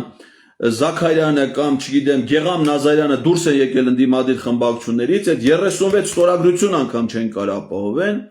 անգամ եթե ապահովեն ներկայացնեն ազգային ժողով, ապա ԿՊ-ն դեմք քվեարկի այդ նախաձեռնությանը Նիկոլ Փաշինյանը կմնա վարչապետ։ Դրա համար ինչա պետք, որպեսզի ժողովուրդը իրանց տա ցուցաբերի աջակցություն։ Այն որ պիտի ժողովուրդը ցուցաբերի աջակցություն այդ գործընթացին, դա սահմանադրության մեջ գրած չի։ Այսինքն ազգային ժողովը կարա եւ պարտավոր է անվստահության գործընթաց սկսի, անկախ դրանից փողոցում մարդիկ կլինեն թե չէ։ Բայց մարդկանց ելնելը բնականաբար աջակցություն կլինի այդ գործընթացը ապահովելու համար։ Եվ պարզվում է, որ մեր падգամավորները դա նաև գիտակցում են, բայց չեն անում։ Օրինակ, 2022 թվականի սեպտեմբերի 13-ին, երբ որ Ադրբեջանը հարձակվեց Հայաստանի վրա, այդ ժամանակ զոհված զինծառայողների ծնողներ եւ հարազատներ ազգային ժողովի մոտ կազմակերպեցին բողոքի գործողություն, անժամկետ գործողություն։ Ես էլ էի դրան մասնակցում։ Գիշերը մենք անցկացրեցինք ազգային ժողովի մուտքի մոտ։ Հետո սեպտեմբերի 14-ին, 15-ին Նիկոլ Փաշինյանը սկսեց իր խայտառակ ելույթները ազգային ժողովում եւ ինքնաբուխ մարդիկ այդ օրը ինձ ձերբակալեցին դիմակավորված ոստիկաններ, տարան ոստիկանության բաժին եւ այլն։ Հետո ինքնաբուխ մարդիկ երեկոյան հավաքվեցին ազգային ժողովի շենքի մոտ։ Դա երևս այդ պահին մինչև Տավուշ անուն հայրենիքի ուրեմն շարժումը, սա երևս ամենամեծ հանրահավաքն էր այս ամբողջ շրջանում։ Տասնյակ հազարավոր մարդիկ հավաքվել էին ազգային ժողովի շենքի մոտ։ Այնտեղ էին ազգային ժողովի բոլոր ընդդիմադիր падգամավորները որոնք նաև ելույթ ունեցան հարթակից, հիմա չգիտես ինչի մարդիկ այդ օրը հիշում են, որ ես եմ ելույթ ունեցել, Կարին Տոնոյանն է ելույթ ունեցել, այլ մարդիկ, բայց ոնց որ չեն ուզում հիշեն, որ այդ հարթակից նաև ելույթ է ունեցել Իշխան Սաղաթելյանը, Սեյրան Օհանյանը, Հայաստան խմբակցության ղեկավար, Հայկ Մամիջանյանը, պատիվ ունեմ խմբակցության ղեկավար, Գեգամ Նազարյանը, Արամ Բարթևանյանը, Ազգային ժողովի Հայաստան խմբակցության падգամավորներ։ Հետո ինչ արեցին падգամավորները։ Գնա ասեցին, մենք հասարակություն այդ ժամանակ պահանջում են, ասում են, հենց հիմա գնացեք Ազգային ժողովի շենք եւ սկսեք վարչապետին անվստահություն հայտնելու գործընթաց։ Падգամավորները գնացին Ազգային ժողովի շենք, մուտք գործեցին գիշերվա ուշ ժամին, բայց անվստահության գործընթաց չսկսեցին։ Հետո եկավ Հայաստան խմբակցության падգամավոր Արամ Վարդևանյանը, կարդաց հարթակից բոլոր ընդդիմադիր падգամավորների անունները, ասելով, որ բոլոր падգամավորները ստորագրել են։ Փորձեցինք հասկանալ ինչն են ստորագրել, ասեց, որ ստորագրվել է անվստահության նախաձեռնության տակ, բայց պարզվեց, որ ոչ։ Նրանք անվստահության նախաձեռնության տակ չէին ստորագրել, որովհետև անվստահության նախաձեռնության սահմանադրական պահանջը քիչ առաջ որ կարդացի, վարչապետի տեխնացու ունենալն էր։ Իսկ նրանք այդ ժամանակ վարչապետի տեխնացուի անուն չեն հրապարակել, այսինքն անվստահության գործընթաց չեն նախաձեռնել։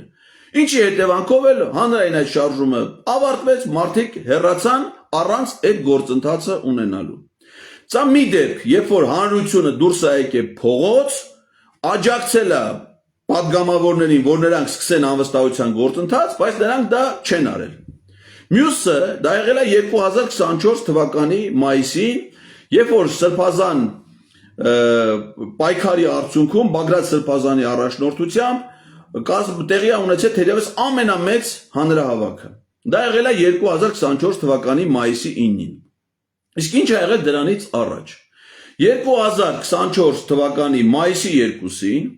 Ազգային ժողովի Հայաստան խմբակցության падգամավոր Հայաստանյան Գերագույն մարմնի ներկայացուցիչ Իշխան Սաղաթելյանը,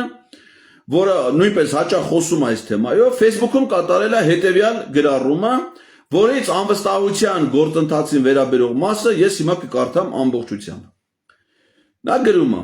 Ինչու հենց հիմա չի նախաձեռնվում իմպիչմենտի գործընթաց։ Ուշադրություն, սա մայիսի 2-ն է, Սրբազանի մայիսի 9-ի հանրահավաքից ընդամենը մեկ շաբաթ առաջ։ Իշխան Սաղաթելյանը գրում է. այս պայքարի տրամաբանական ավարտը կարող է դառնալ Ազգային ժողովում իմպիչմենտի գործընթացի նախաձեռնումը, սակայն ժամանակից շուտ այդ գործընթացի նախաձեռնումը եւ այն երաշխավորված տապալման տանելը մենք անթույլատրելի ենք համարում։ Մենք կգնանք այդ գործընթացին, երբ փողոցում կլինի անհրաժեշտ եւ բավարար ուժ ժողովրդի կամքն արտահայտելու համար։ Ուստի առաջիկայում բոլորիս քայլերը պետք է ուղղված լինեն այդ ուժի կուտակմանը։ Ես հասկացա, երբ որ այդ գրառումը կարդացի, որ Ազգային ժողովում ընդդիմադիր խմբակցությունները, առնվազն Հայաստան խմբակցությունը,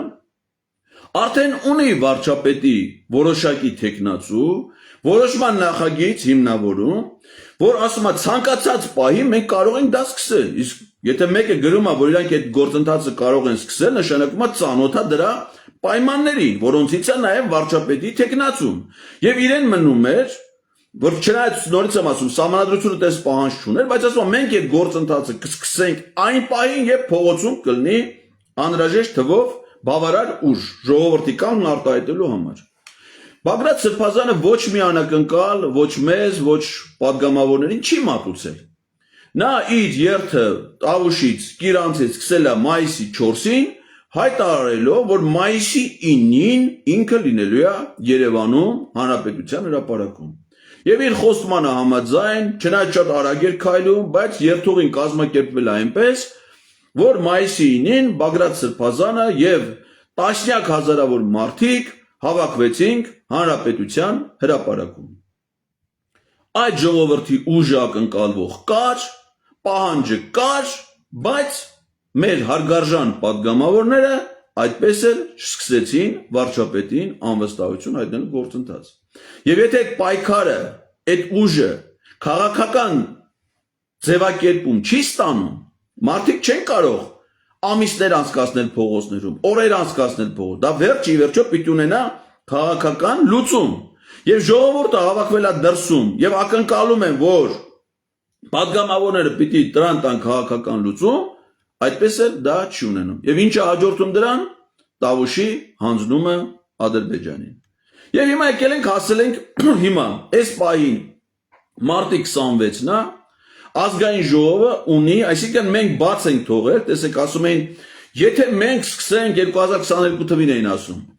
անվստահություն հայտնելու գործընթացը չստացվի, 6 ամիս մենք չենք կարա դա, ափսոս է, որ մենք մեզ զրկենք 6 ամիս վարչապետին անվստահություն հայտնելու հնարավորությունը չկարողանամ։ Ուրեմն բաց է թողնված այս ընթացքում 1 2 3 4 5 հնարավորություն։ Եկե հասել ենք, այսինքն 5 անգամ այս ժամանակահատվածում սահմանադրությամբ կարելի էր վարչապետին անվստահություն հայտնելու գործընթաց նախաձեռնել։ Մեկն էլ հաջողել Նիկոլ Փաշինյանը վարչապետ չլինելու։ Մեկը։ Բայց նրանք ոչ մեկը չեն նախաձեռնել։ Ընդհանրապես նախաձեռնություն մինչև հիմա չի եղել։ Հիմա եթե վարչապետին անվստահության գործընթաց նախաձեռնվի, տան քվեարկության չընդունվի, դեռ մի հնարավորություն էլ կլինի մինչև 26 թվականի ընտրությունը 2025 թվականի այս տարվա օգոստոսին, եթե դա է չլինի, մի հատ էլ 2026 թվականի փետրվարին, այսինքն դեռ հələ այս պահին 3 հնարավորություն կա, եթե գործընթացը տապալվի։ Իսկ եթե հաջողվի, նշանակում է Նիկոլ Փաշինյանը այլևս վարչապետ չի։ Հիմա որպիսի դա հաջողի, այսինքն այդ հնարավորությունը քննարկվի, նախ այդ գործընթացը պետքա լինի։ Մեր ընդդիմադիր պատգամավորներն ասում են, որ ՔՊ-ի պատգամավորները դեմ կլինեն։ Մենք ասում ենք, ես ինքս եմ ասում, առայժմ դուք եք դեմ։ Որովհետև դուք նախաձեռնություն չեք ցուցաբերել, դուք պիտի նախաձեռնություն ցուցաբերեք։ Այդ նախաձեռնությունը հասցնեք ՔՊ-ի, նոր իմանան ՔՊ-ն կողմա թե դեմ։ Բայց առայժմ դուք չեք ցուցաբերել նախաձեռնություն, նշանակում է առայժմ դուք եք դեմ, եւ մենք չենք կարողանում ձեզ համոզել, որ դուք սկսեք այդ գործընթացը, ինչը ձեր պարտականությունն է, լայն իմաստով։ Հիմա ինչ են ասում պատգամավորները, ընդդիմադիր գործիչները այս գործընթացը չսկսելու առաջ, որոնք են պատճառաբանությունները։ Ասենք եւ ինչ որ իրանք հնչեցրել են։ Այժմ չունեն բավարար թվով ձայներ իշխանական խմբակցությունը կուռ է ոչ մի քփեական չի միանա։ Ես կարծում եմ այս թեզը որևէ հիմնավորում չունի, որովհետև դեռևս նոր եմ ասում ՔՊ-ի հետ մենք չենք խոսել։ Որովհետև եթե ասում ես իրանք չեն քվեարկի, ում չեն քվեարկի։ Կարևոր է նաև թե ով է վարչապետի տեխնացուն։ Հիմա եթե վարչապետի տեխնացու առաջադրվի ենթադրենք X-ը, ինչ որ մի մարդ։ Հիմա անուններ դիտմամբ չեմ ասում, որ կարող է նրան դեմ լինեն։ Միգուցե ուրիշ տեխնացուի կողմ են։ Պետք է խոսել, պետք է քննարկել։ Իսկ դա ով պիտի անի։ Ասում են դուք գնացեք արեք։ Օրինակ մեր հարգարժան իշխան Սաղաթելյանը, որի մասին խոսում ենք, վերջերս թերթերին տվել հարցազրույց, ասում է բոլոր այն մարդիկ, ովքեր որ խոսում են անվստահության մասին, թող գնան ՔՊ-ից թեկուզ մի падգամավոր բերեն, որ ասեն ինքը դրան կողմ կքվյա։ Նույն ասում են 22 թվին։ Ասում են մենք ազգային ժողովում ենք, այդ որ ստորագրել էին։ Մենք 36 հոգով ստորագրել ենք, դուք գնացեք 18 հոգու էլ դուք բերեք, թող ստորագրեն, մենք ինչի տակ ստորագրի։ Եթե դուք վարչապետի տեխնացու չեք առաջադրել, պարզ չի թե ով է, ինչի տակ պիտի ստու, նախաձեռնություն պիտի լինի, չէ։ Այսինքն մարդիկ գան ՔՊ-ի падգամավորները ստորագրեն մի նախաձեռնության տակ, չիմանալով թե ով ալելու վարչապետը, դες բան սահմանադրությունը չի նախատեսում։ Ով է ձեր տեխնացուն։ Ես ասում եմ լավ, ասենք նա մեռավ այսօր։ Ձեր տեխնացուն, ով է որ խմբակցությունը պիտի առաջադրի։ Դուք դեռ իրավունք ունեք։ Ինչի եք վախենում ասելու։ Ես կարծում եմ, որ վախենալու բան չկա։ Հայաստան խմբակցության համար շատ որոշակի պետք է լինի, թե ով է իր վարչապետի տեխնացուն։ Ես պատկերացնում եմ ով է։ Դա Ռոբերտ Քոչարյանն է։ Որովհետև Հայաստան խմբակցության դաշինքի առաջի համարը առաջնորդողը եղել է Ռոբերտ Քոչարյանը։ Ընտրական օրենսգրքում էլ ասվում է, որ ցանկացած ցուցակի առաջի համար դա վարչապետի տեխնացու է։ Ինչի չեք առաջադրում ձեր առաջնորդին։ Եթե չեք առաջադրում, ուրեմն դուք չեք ուզում, որ ինքը լինի վարչապետ։ Լավ, կարակ ինքը կարա չուզենա, հրաժարվի, ասի ես չեմ ուզում։ Դուք կարակ իրան նպատը, դա էլ է նորմալ։ Ուրիշին առաջադրեք։ 2022 թվականի օգոստոսի 23-ը հանրահավաքի ժամանակ ես ինչ ասում եմ, դա ձեր իրավունքն է, падգամավորներն իրանք են որոշում առաջադրեն։ Իշխան Սաղաթելյանը մինչ այդ ասում է մենք 300 հոգու ցուցակ ունենք, թե 200 հոգու չեմ հիշում, որ տարբեր ոլորտերում կարող են գրկված լինել։ Խնդրեմ, ուր են այդ 200 հոգին։ Ես ինչ էի ասում էի, եթե 200 հոգուց ոչ մեկը չի ուզում, դուք չեք կարող համոզեք, իրանք չեն ուզում, դա է պատճառը, որ դուք չեք սկսում գործընթաց։ Ինձ առաջ ամենավերջում ու իրանք գնացին մատ անազնիվ քայլի։ Մի անգամից ինձ թիրախավորեցին, ասին Էդգար Ղազարյանը ինքն իրան համարում է վարչապետի տեխնացու։ Պատկերացրեք ինչ անազնիվ մեկն։ Ես իրանց ասում եմ, ես վերջին տարբերակն եմ, վերջին, կներեք։ Իրանք մի անգամից տլպ ընկնում են վերջինի վրա, մոռանում են իրանց 200 հոգու մասին, իրանց առաջնորդների, իրանց կուսակցությունների ղեկավարների մասին, ու սկսում են ինձ թիրախավորել։ Ասում եմ ոչ, դա ձեր իրավունքն է, ում ուզում եք առաջադրեք, սկսեք ու գնացեք նոր ԿՊ-ից իմանան ԿՊ-ն ձեր այդ առաջադրած տեխնացուին կողմա թե չէ։ Մի քանի տեխնացու առաջադրեք, մանավանդ այդ հնարավորությունն է կա, բայց նրանք դա չեն անում։ Մյուս մասը, ասում են, ասեցի, թող գնան ԿՊ-ից մարդ բերեն։ Այս խոցախո անասնագողություն չի, այդ ասենք թե հարևանի հավերը գողանաս բերես։ Այդ մարդը, որ գալիս է ԿՊ-ական, պետք է իմանանք ինչ գործընթացի է միանում։ Դուք հələ գործընթացը չեք ասել, մարդ եք ուզում ձեզ միան։ Դες մոս կնեց անտրամաբանական է, ստե խելամիտ չի այդ պահանջը։ Հաջորդը։ Ասում է, եթե այս գործընթացը տապալվի, մենք 6 ամիս այդ հնարավորությունը չենք ունենա։ 5 հատ տապալի, 5 հատ կարայի կանեիք։ Ինչ է կարել այդ 5 հատ 6 ամսվա ընթացքում, որ ասենք 2022 թվին չնախաձեռ, ասենք 2022 թվի օգոստոսի 25-ին նախաձեռնեիք, թող չստացվեր։ Այդ 6 ամիսը ինչ էիք պլանավորել, ինչ էիք ուզում, ինչ էիք նախատեսել, որ ասենց 6 ամիսները անցան ու դուք ոչ մի բան էլ չարեցիք։ Հիմա էլ են անցնում, հիմա էլ չեք ուզում անեք։ Ոչ մի բան էլ չունեն անելու։ Ընդհանրապես թույլ են տալի, որ Նիկոլ Փաշինյանը պաշտոնավարի, իսկ պաշտոնավարը նշանակում է կատարի Ալիևի պահանջները։ Եվ վերջին վարկածը, որ եթե հանկարծ մենք այդ գործընթացը նախաձեռնենք ու հաջողություն չունենա, Նիկոլ Փաշինյանի իշխանությունը կամրապնդվի։ Ով ասում։ Ով ասում։ Ով այդ հաշվարկարը, ով ասում, որ ավելի չի թույլա։ Մի հատ հիմա անենք, մի քանի ԿՊ-ական падգամավոր, եթե միացավ, չմիացավ, տեսնենք ինչ ալում, ժողովուրդը համախմբի, կարող է միանգամից է ստացվում, հա։ Ես ասում եմ, հնարավոր է, որ դու ներդրումներ անես, ջանքեր գործադրես, փող ծախսես, կազմակերպական էներգիա ծախսես, արդյունք չունենաս, նույնիսկ վնաս կրես, դա հնարավոր է, բայց անհնար է, եթե դու ոչինչ չանես, ունենաս արդյունք, դա բացառվում է։ Հիմա բերեք մի հատ անենք, եթե չստացվի, նատել օգոստոսին կանենք, չստացվի փետրվարին կանենք, բայց մենք շանս կունենանք, որ դրանցից գոնե մեկը կարա ստացվի։ Իսկ եթե դուք չեք անում ոչ մի բան, ինչ է ալնում։ Նա մնում է վարչապետ։ Վերջ։ Այսինքն, եթե նույնիսկ ձախողումը լինի, ելքը պարզ է, չէ, Նիկոլ մնում է վարչապետ։ Բայց եթե հաջողությունը լինի, հեռացվում է, չէ։ Բայց ինչի չեք ուզում փորձեք, գոնե մի անգամ, մի տարբերակ փորձեք դրան իշխանությունից հեռացնել։ Ես անկեղծ ասած այդ բացատրությունը չունեմ եւ մինչեւ հիմիկվա այսիմ լսած այս տեսակետներից ոչ մեկը ես խելամիտ ու հիմնավոր չեմ համարում։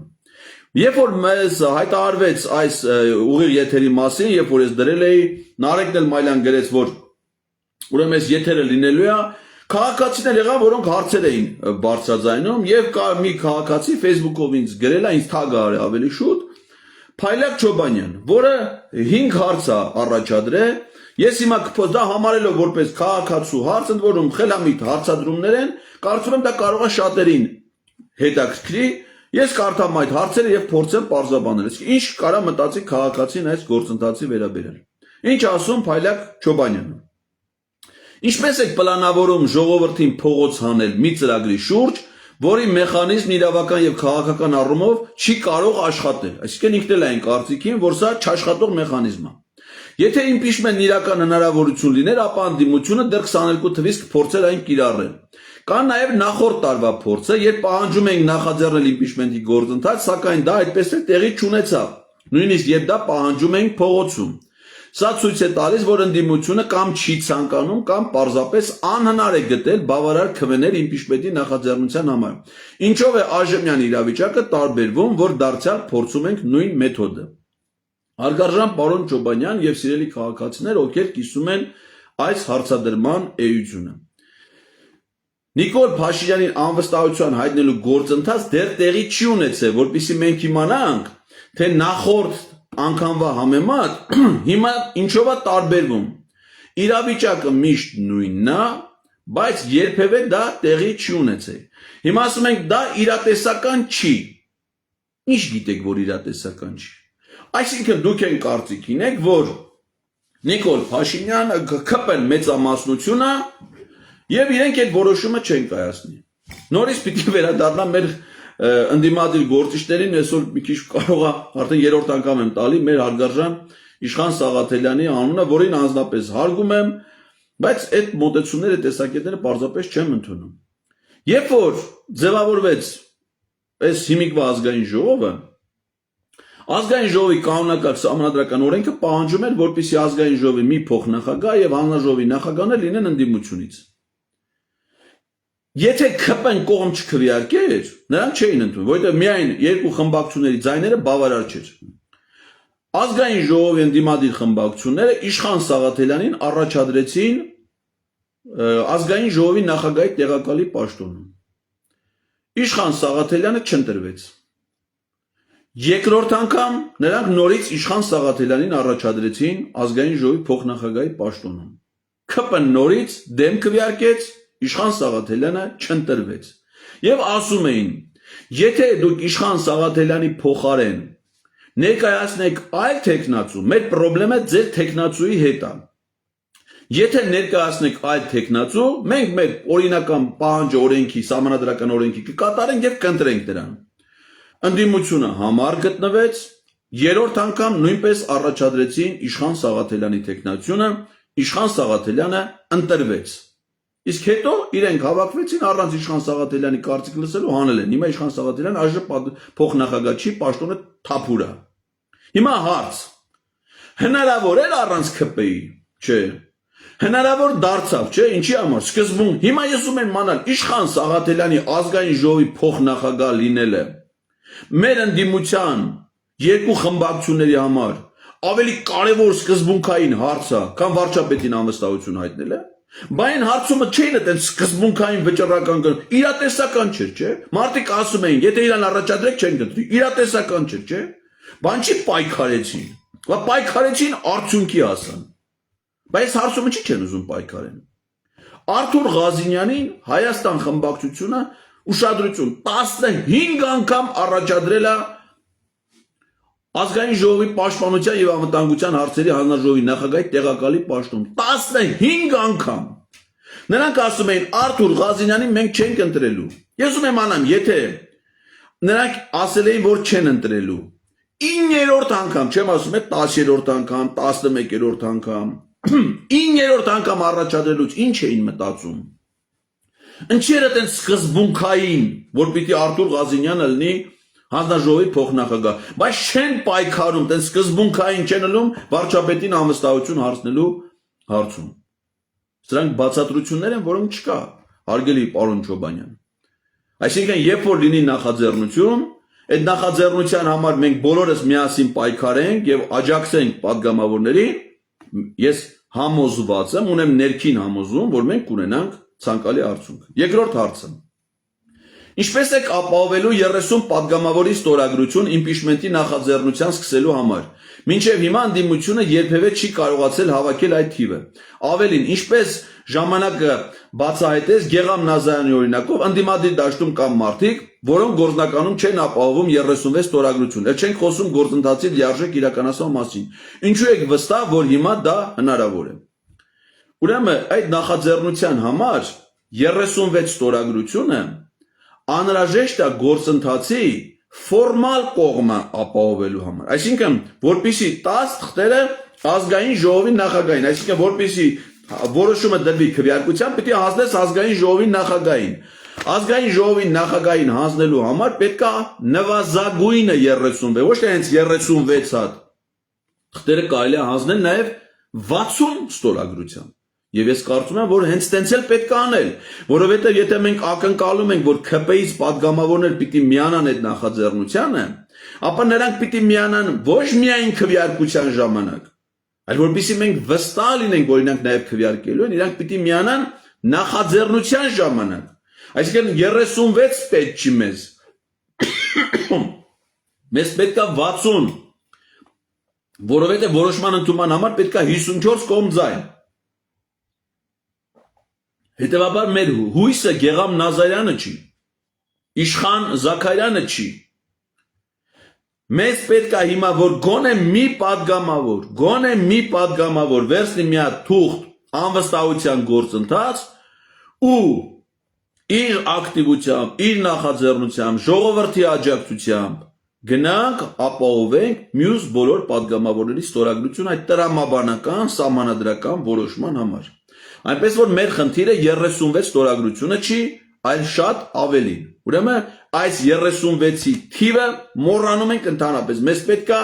54 падգամավոր։ Բնականաբար, եթե նրանցից 36 մինուս 2-ը ընդդիմությունից են, ապա մեզ պետք է պլյուս առնվազն 20 падգամավոր նաև քաղաքացիական պայմանագիր խմբակցությունից, նրանց 69 հոգուց։ Էլ չասեմ են երկու մորորյալները, որոնք հիմա մնացել են երրորդ շարքերում։ Երրորդ հարցը. ինչպես եք ստիպելու ԱԺ-ին նիստ հրավիրել, եթե նույնիսկ 36 ստորագրություն ապահովի, երբ իշխանությունը կարող է տարբեր ձևերով խոչընդոտել, ձգձգել գործընթացը կամ ուղղակի գումարել նիստը եւ չկայացնել դրան, ինչին ականատես ենք եղել բազմիցս։ Նման ռիսկեր կարա լինի, որ ազգային ժողովի падգամավորները փախնեն, չգան նիստին, չմասնակցեն քվեարկությանը։ Դրա համար մենք ասում ենք, որ այս գործընթացը հիմա գործնականում կիրառելու համար միայն падգամավորների նախաձեռնությունը բավարար չի։ Պետք է լինի падգամավորների նախաձեռնություն եւ փողոցում հանրային աջակցություն։ Այսինքն ինչքան մարդ, որ մենք հավաքվել ենք մայիսին հանրապետության հրապարակում,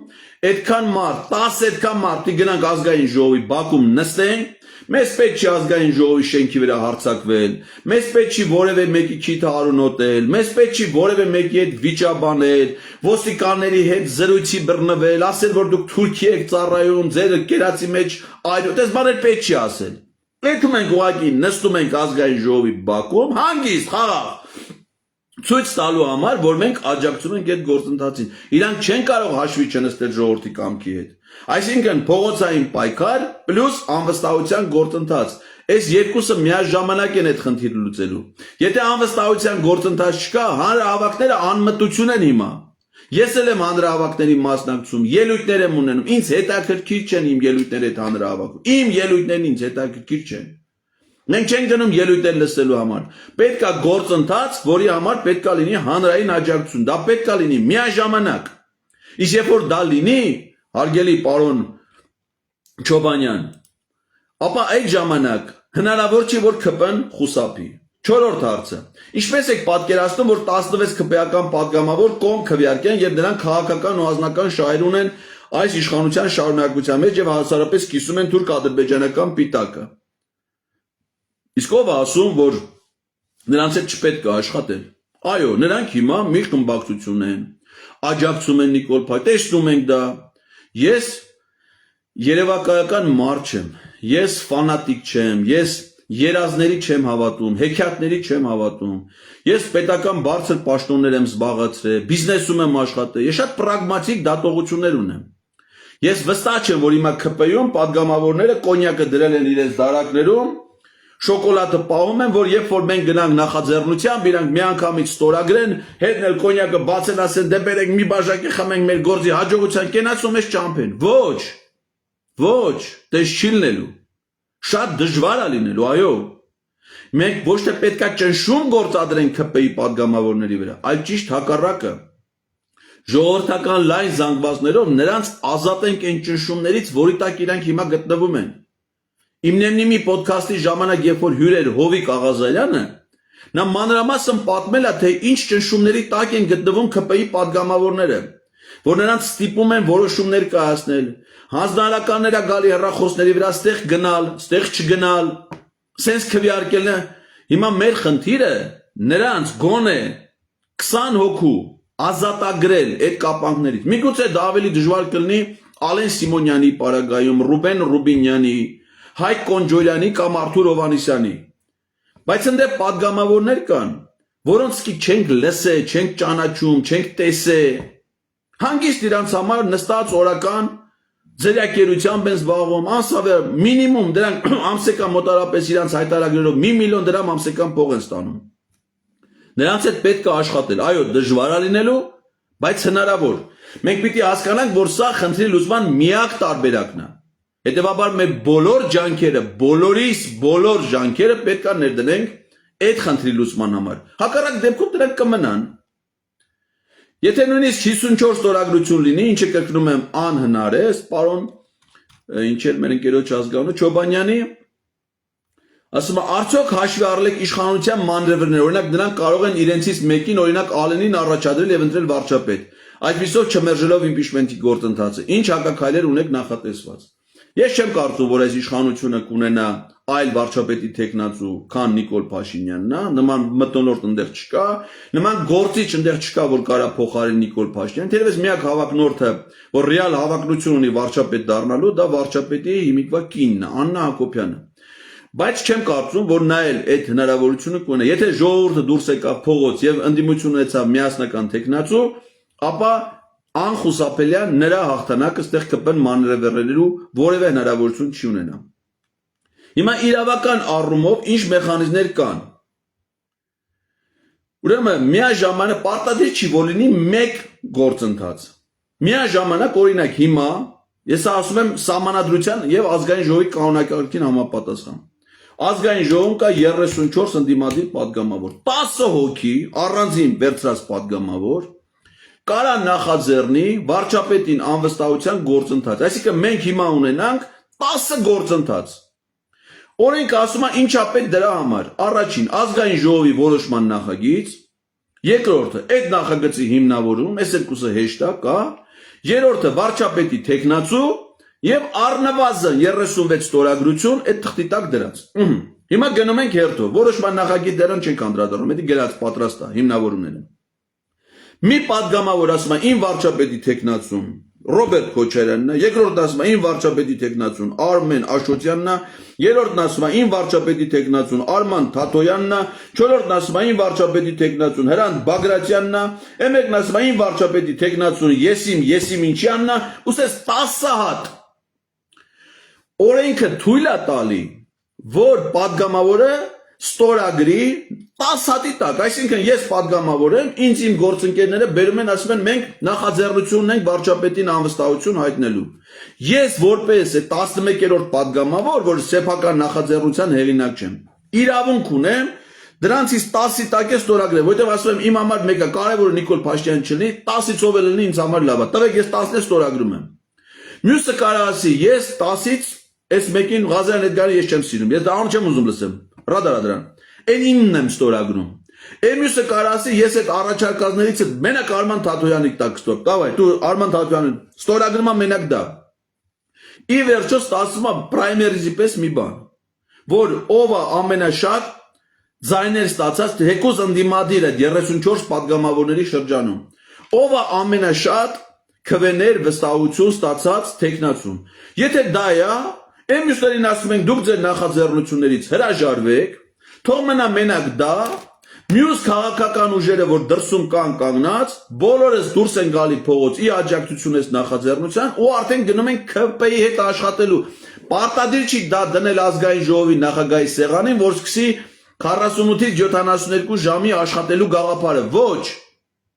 Մենք հենց գնում ենք ՔՊ-ից ստորագրություն, հանդիպում ՔՊ-ի ուղիղ եթերում, հետո մեզ հանդիպում է ժողովուրդը դրսում սպասում է։ Այդ նույն ՔՊ-ի падգամավորը, որ չի ստորագրում, հետո դուրս է գալի ժողովրդի մոտ, չէ՞։ Այդ ժողովուրդը գալիս ասում Արիստել է։ Ենթադրենք, Տրթած Սարգսյան, Վայոց ձորի ժողովուրդը կանգնած է, դու քո հերը Եղեգնաձորցի է, դու Վայոց ձորցի ես, մեր մարզպետն ես։ Լարիստե տենամ, ինչի՞ չես ստորագրում, արա։ Ինչ հիմնավորում ունես, որ չես ստորագրում։ Ճիշտ է։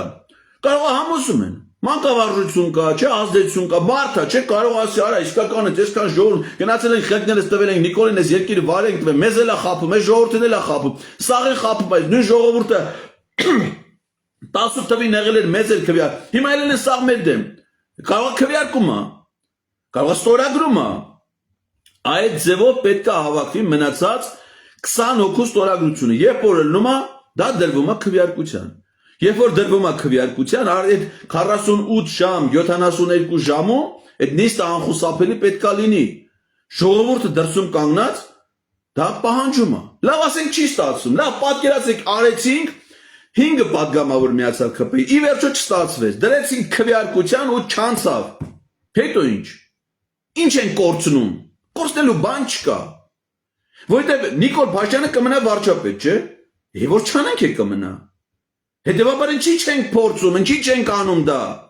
այդ հնարավորությունը ինչի մենք չենք օգտագործում, ես դա չեմ կարող հասկանալ, հետևքում հարց առաջանում, իսկ ինչի դա չեն անում, տրամաբանական հարց, միգուցե չունեն վարչապետի թեկնածու, կամ իրենք ունեն իրենց վարչապետի թեկնածուն, ասենք ընդդիմադիր խմբակցությունները, բայց մտածում են, որ դա իրենց սրտով թեկնածու է, հասարակությունը դրան դրական չի վերաբերվի, չեն աջակցի, դուրս եկեք խոսեք հասարակության հետ, մենակ թեկնածու չունենալու համար չանել ես գործընթացը, երբ որ թեկնածուն ըստեղ 100-րդական է, մեր նպատակը ոչ թե ինչ-որ մեկին վարչապետ ընտրելն է, այլ վարչապետին հեռացնելն է, հետևաբար ցանկացած խելամիտ տեխնացիով, որի շուրջ կարելի է որոշակի գեներացիան էլ հանրային ուժի, պետք է նա գտնել, ինչ Հայաստանում ամենալավ վարչապետը ստացվում է Նիկոլ Փաշինյանն է։ Ուրեմն մեր հասարակության մեջ չկա մի մարդ, որ կարող է նրան փոխարինի վարչապետի պաշտոնը, սենց բան ո՞նց կարելի է մտածել։ Երբ որ նա ամենավատն է։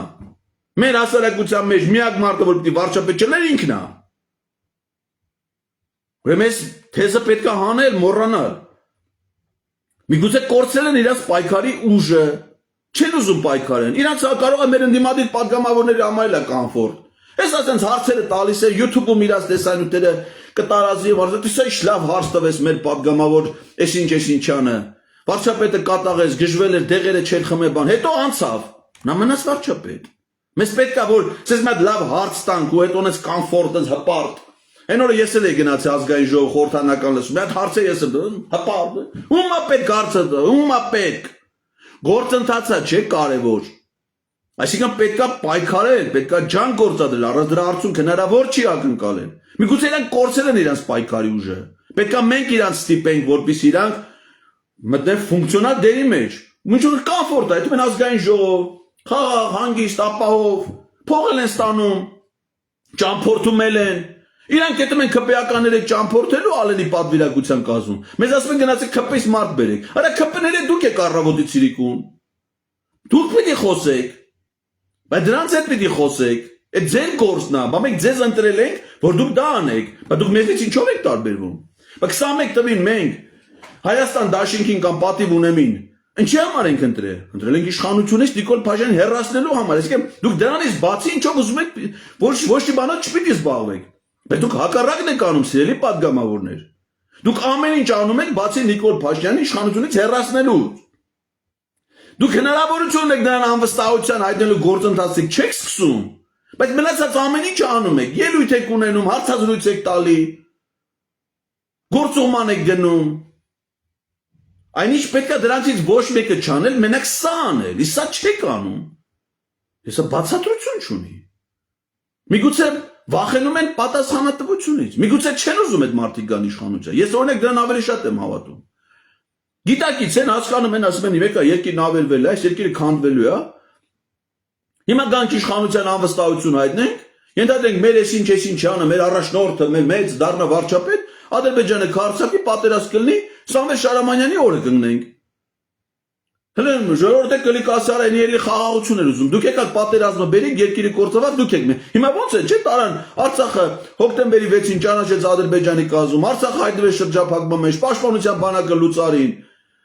Արայք Հարությունյանը Իլհամ Ալիևի պահանջով հրաժարական տվեց, Սամվել Շարամանյանը պիտի ինտերվեր Արցախը պիտի նախագահ ունենա։ Ասի Սամվել Շարամանյանն է մեղա, ինքը թուղթ ստորագրեց։ Կարող է մենք ենք ստորագրել, ինքն է ստորագրել։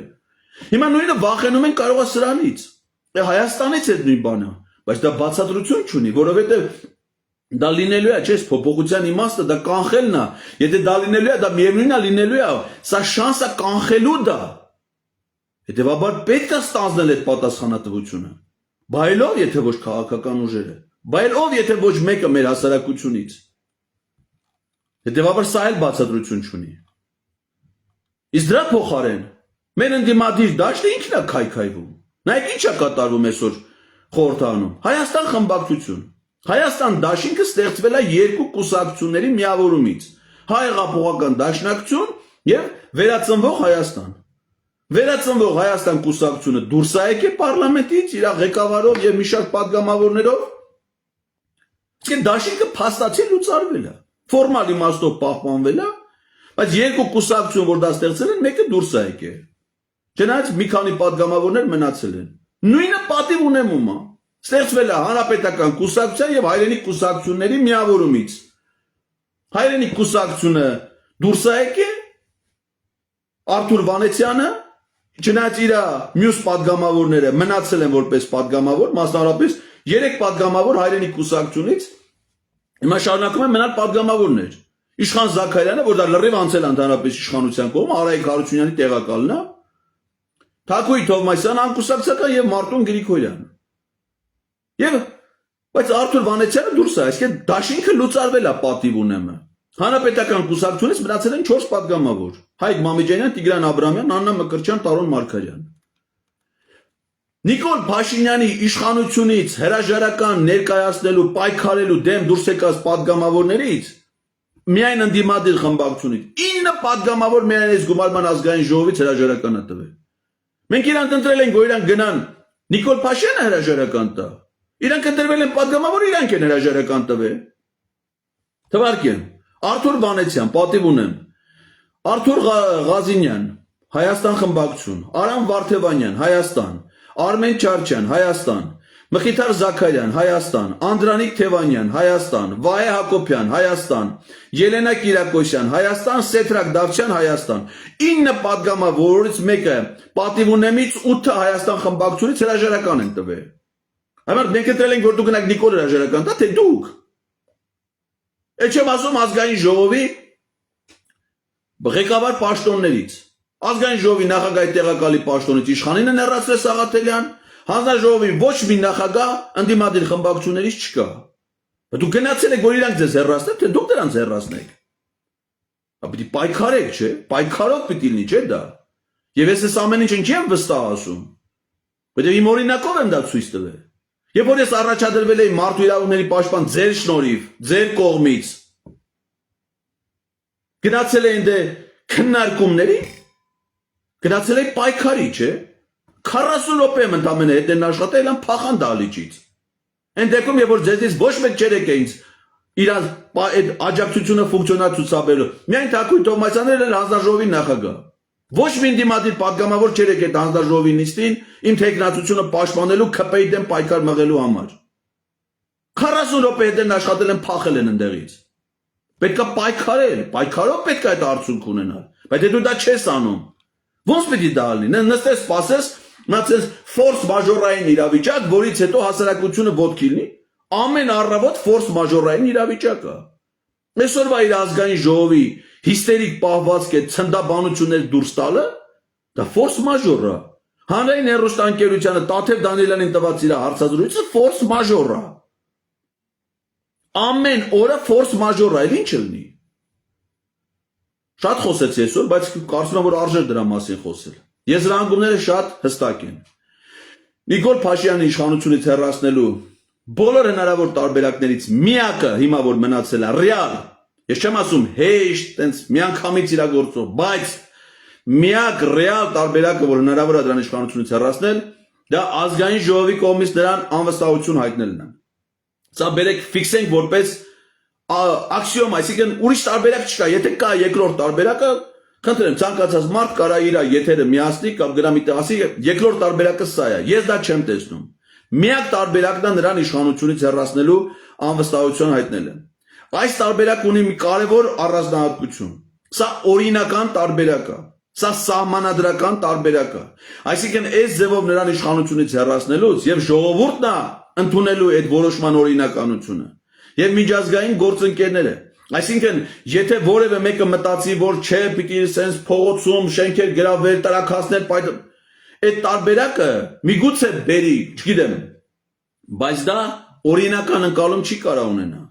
Դա ռիսկային է դարձնելու մեր երկիրը անվտանգային իմաստով, հատկապես այս շրջանում։ Իսկ անվստահությունը շատ նորմալ է, օրինական, սահմանադրական տարբերակ է։ Սա այն տարբերակն է, որը կախված չի Նիկոլ Փաշինյանի կամքից եւ ցանկությունից։ Մենք իրան չենք գնում ասենք, խնդրում ենք դու հրաժարական դու կամ գիտակցիր ոչ։ Ինքը տանը նստած նայում է թե ինչ է կատարվում ազգային ժողովում։ Քվեարկեցին վերջ, ինքը վարչապետ չի։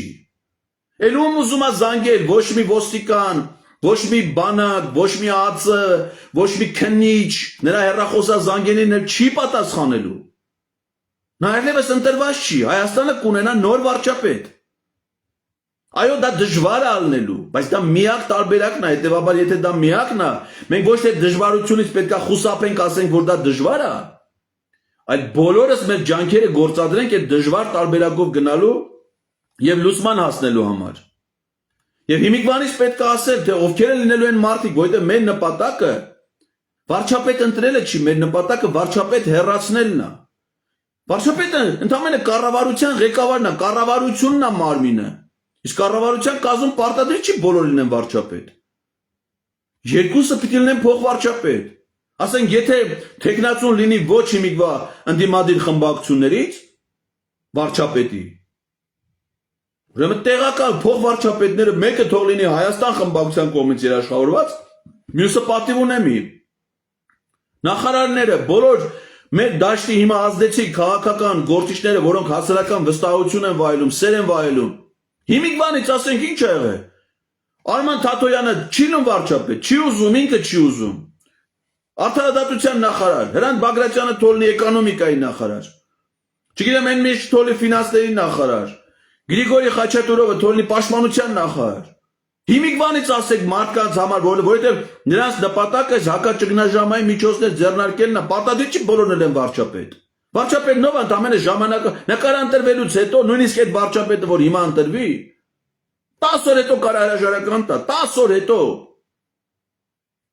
Կարևորը, որ այդ ժամանակ արդեն Նիկոլ Փաշինյան չի լինի, մեզ պետք է նրան հեռացնել։ Եվ պետք է գնալ այդ լուծումներին։ Հակաճգնաժամային միջոցառումների ծրագիրը գրել։ Կարճ ժամանակում հնարավոր է եւ այդ դեպքում նաեւ պարլամենտը չի լուծարվում, սա նաեւ շահեկան է ՔՊ-ի համար։ Որտեւ իրանք գիտեն, որ գոնե մինչեւ 2026 թիվը կմնան падգամավոր։ Իրանք կմնան դեռ անձեռնմխելի։ Նրանց կյանքին վտանգ չի սպառնում, եթե նրանք մեր ժողովրդի, մեր պետության կյանքի համար սպառնալիք հանդիսացող որոշումներ չկայացնեն։ Իսկ հակառակ դեպքում նրանք գիտեն, որ իրանք իրանց վտանգի տակ են դնում։ Իրանք գիտեն, որ իրանք հանցախմբի անդամ են, որ հասարակական մեծ ընդվզումը, երբ որ այդ ուժը գեներացվեց, կարա շատ վատ հետևանքների բերի, անկանխատեսելի կարա լինի, ամեն ինչ մի ժամում կարա փոխվի։ Հիմա հասարակական տրամադրությունները շատ խտացած են, մնում է մի պրոցես, որը կարա բերի արդյունքի։ Եվ ես ոնց որ արդեն դա տեսնեմ, որ դա հնարավոր է։ Նիկոլ Փաշինյանի դեմ պայքարի համար շատ ավելի մեծ ուժ է հնարավոր կենտրոնացնել։ Քան ընտրությունների ժամանակ, որտեղ ընտրությունների ժամանակ ամեն մի ընդդիմադիր խումբ մի կուսակցությունով գնալու է, ոնց որ հիմա Գյումրիում է, չէ՞։ Մեկ էս տեխնացուին է, մեկ էս տեխնացու, բաժանվում են նրանք, փոշիանում է ուժը, ձայները։ Իսկ դրա դեմ պայքարի հարցում բոլորը միավորվում են, սրա շանսը շատ ավելի մեծ է։ Եթե շանսը չօգտագործվեց գնացին ընտրության, 25 քաղաքական ուժ կուսակցությունը մասնակցել 21 թվի ընտրություններին, 25 ընդամենը երկուսն է կարողացել հաղթահարել ընտրական օրենսգրքի նվազագույն շեմը, երկուսը 25-ից 23-ը ձայն են փոշիացրել։ Հիմա ավելի շատ, այդ ընթացքում ավելի շատ կուսակցություններ են ստեղծվել։ Հիմա 30 կուսակցություն կմասնակցի ընտրությունների, 30-ից իշխանականը կանցնի, մի հատ ընդդիմադիր կանցնի, 28-ը ձայն կփոշիացնեն։ Իսկ փոշիացրած ձայները ընտրական օրենսգրքով գնում է միանում է անցածների ձայներին, այսինքն Նիկոլ Փաշինյանին դեմ քվեարկած մարդու ձայնը գնում է դառնում է իր օգտին քվեարկած ձայն, չի կարելի գնալ սրանց այդ ընտրության։ Պետք է մոռանալ, ընտրությունը սենց թե լինելու է, դա լինելու է 2026 թվին։ Պետք է անել, որ այդ շահ 2026-ին Նիկոլ Փաշինյան իշխանություն չլինի։ Իսկ դրա համար մինչև 2026 թվականի ընտրությունը կա նրան անվստահություն հայտնելու 3 հնարավորություն։ Եթե այսօր մարտին ասենք վաղը սկսվի անվստահության գործընթաց, անգամ դնենք քվեարկության չանցնի, դեռ եւս 2 հնարավորություն լինելու է մինչև 26 թիվը։ Այս ամեն ինչը չօգտագործել։ Ուղղակի նշանակում է մի բան, ընդդիմադիր յուրաքանչյուր падգամավոր պետք է լսի այս տահաճ, այս զզվելի, այլ իր համար այս անցանկալի խոսքերը։ Եթե դուք անվստահություն չեք հայտնում Նիկոլ Փաշինյանին, ուրեմն դուք վստահում եք Նիկոլ Փաշինյանին։ Մնացած ցանկացած բացատրություն այլևս չի լսվելու։ Դեմ եք, անվստահություն եք ուզում հայտնել, դա խոսքով չի։ Ի տարբերություն ինձ, ի տարբերություն մնացած բոլոր մարդկանց, դուք ունեք դրա իրավական հնարավորությունը։ Եվ եթե դուք այդ հնարավորությունը չեք գործադրում, ուրեմն նշանակում է դուք աջակցում եք Նիկոլ Փաշինյանին։ Ուրեմն դուք հնարավորություն եք տալի իրեն, դուք չեք օգտագործում նրա դեմ պայքարի իրավական ձեր հնարավորությունն ու լիազորությունը։ Ուրեմն դուք ֆունկցիա ունեք նրա թիմում։ Սարսափելի բան եմ ասում։ Ասում եմ այդպիսի շեշտերով, այդպիսի սարսափելի ձևակերպամբ, որպեսզի դուք իսկապես հասկանաք, ես վստահ եմ, որ շատերն էլ հասկանում են, թե ինչ իրողության առաջ ենք մենք կանգնած, որպեսզի օր առաջ հնարավոր չի այդ գործընթացը հաջողության, ես հիմա գիտեմ, առանց փողոցից աջակցության, հնարավոր չի փողոցում մարդ պահել առանց նպատակի։ Մարդիկ հավաքվեն փողոց, հիմա ինչ անեն։ Հիմա ասենք հանրահավաքը, ես գնամ այդ հանրահավաքին, ինչ անեմ։ Ելույթեր լսեմ, չեմ ուզում։ Աջակցությունն է իմ պետք, ինչի համար։ Որ նա հրաժարական տա, 20 թվից ասում եք, որ հրաժարական տա, չի տալի, հանրահավաքով նա հրաժարական չի տալի ու չի տալու։ Ուրեմն մնաց մի տարբերակ, անվստահություն հայտնել վարչապետին։ Եվ այդ գործընթացը եթե ազգային ժողովում տեղի ունենա, մայիսի 9-ի ժողովուրդը, որ հավաքվել էր Հանրապետության հրապարակում, չեն մահացել, երկինք չեն ամբարձվել, Հայաստանից չեն փախել, չեն մտափոխվել, նրանց թիվը շատ ավելի է մեծացել։ Երևանը 1,200,000 բնակիչ ունեցող քաղաք է։ Երևանի շրջակայքում են գտնվում Հայաստանի մյուս հիմնական խոշոր քաղաքները՝ Արտաշատը, Մասիսը, Արմավիրը, Հրազդանը, Աբովյանը, չգիտեմ, այլ բնակավայրեր։ Մի ժամ է պետք, որպեսզի ամբողջ երկիրը հավաքվի Հանրապետության հրապարակում ազգային ժողովի մոտ։ Պետք չի նրանք որևէ կտրուկ գործողություն անեն, ոչ մի բան։ Ուղղակի կանգնեն ի աջակցություն, բայց ինչին։ Գործընթացին, որը կարող են սկսել միայն ազգային ժողովի падգամավորները։ Մեր լեգիտիմ ակնկալիքը առաջին հերթին ազգային ժողովի ընդդիմադիր կոչվող падգամավորներից է։ Հայաստան խմբակցության եւ պատիվ ունեմ խմբակցության падգամավորներից է։ Եթե իրանք դա չեն անելու, ինձ համար բանաձևումը շատ պարզ է։ Ազգային ժողովում ընդդիմություն գոյություն չունի, ազգային ժողովում գոյություն ունի մեկ միակուսակցական համակարգ, որոնք ունեն 3 տարբեր անուններ։ Եթե այդպես չի, ուրեմն առաջիկայում ես ակնկալում եմ տեսնել անվստահության գործընթացի մեկնարկը։ Եվ ես առավել քան համոզված եմ, որ այդ գործընթացը լելու դեպքում ժողովուրդը ցուցաբերելու աջակցություն, իսկ այդ աջակցության պայմաններում որոշումը լինելու է շատ հստակ, օրինական եւ արագ։ Աստված մեր ժողովրդին պահապան, կեցցե Հայաստանի Հանրապետությունը, կեցցե Արցախի Հանրապետությունը, կեցցե հայ ժողովուրդը, որ փրկելու է մեր լուսավոր երկիրը այս մահաբեր, դավաճան, հայրենիքի գողի, կեղտոտ, այրոնոտ ճիրաններից։ Շնորհակալություն ուշադրության համար։